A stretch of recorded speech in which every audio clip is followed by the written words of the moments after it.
പ്രിയമുള്ളവരെ, ഞാൻ ഹരീഷ് ആർ നമ്പൂതിരിപ്പാട്. കണക്കുകൂട്ടൽ എന്ന കഥ കേൾക്കൂ. കാട്ടിൽ വേനൽക്കാലം കടുത്തു. ജലക്ഷാമം രൂക്ഷമായി. കഷ്ടിച്ച് 1 മാസത്തേക്കുള്ള ഭക്ഷണം മാത്രമാണ് അവശേഷിക്കുന്നത്. പുതുമഴ പെയ്ത് പുതിയ വിളകളുണ്ടായാൽ പോലും കുറേ നാളത്തേക്ക് പട്ടിണിയാവും ഫലം. ഇനി നമ്മൾ എന്തു ചെയ്യും? മാൻകുട്ടി വളരെ സങ്കടത്തോടെ ചോദിച്ചു. വെള്ളം തീർന്നാൽ നമുക്ക് ജീവിക്കാൻ പറ്റില്ലല്ലോ, മുയൽ പറഞ്ഞു. ആഹാരമില്ലാതെയും അധിക നാൾ കഴിയാൻ കഴിയില്ല, അണ്ണാൻ ആശങ്കപ്പെട്ടു. അപ്പോൾ ബുദ്ധിമാനായ ആമ പറഞ്ഞു, നമുക്ക് ഗണിതം ഉപയോഗിച്ച് ഒരു വഴി കണ്ടെത്താം. കുരങ്ങൻ ചിരിച്ചു. ഗണിതം? അത് സ്കൂൾ കുട്ടികൾക്കല്ലേ?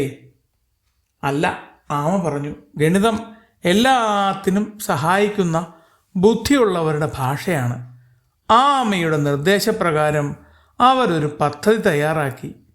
ആന പറഞ്ഞു, കുളത്തിൽ ഇപ്പോൾ 100 ബക്കറ്റ് വെള്ളമുണ്ടെന്ന് കരുതാം, അല്ലേ?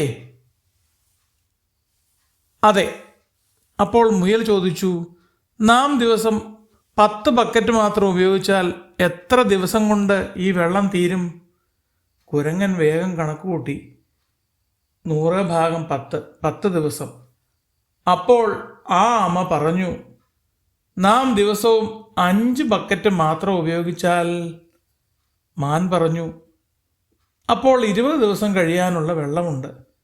എല്ലാ മൃഗങ്ങളും സന്തോഷിച്ചു. അതുപോലെ ആഹാരവും നിയന്ത്രിക്കുക. അനാവശ്യമായി ഒരില പോലും കടിച്ചു കളയരുത്.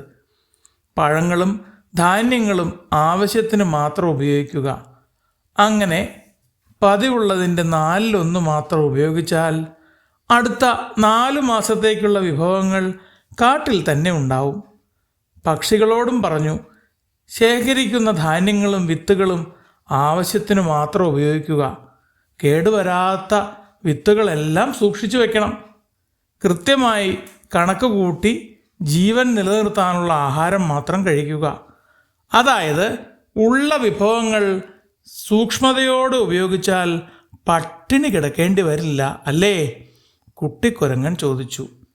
അങ്ങനെ അവർ കൃത്യമായ കണക്കുകൂട്ടലുകളോടെ ആഹാരവും വെള്ളവും ഉപയോഗം നിയന്ത്രിച്ചു. കുറച്ച് ദിവസം കഴിഞ്ഞപ്പോൾ മഴ പെയ്തു. സാവധാനം വിളവുകൾ ഉണ്ടാവാനും തുടങ്ങി.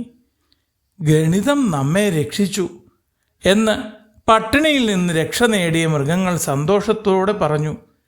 എന്തിനും ഏതിനും ഒരു കണക്കുകൂട്ടൽ നല്ലതാണ്, മൂങ്ങ മുത്തശ്ശി പറഞ്ഞു. മറ്റുള്ളവർ ശരിവച്ചു.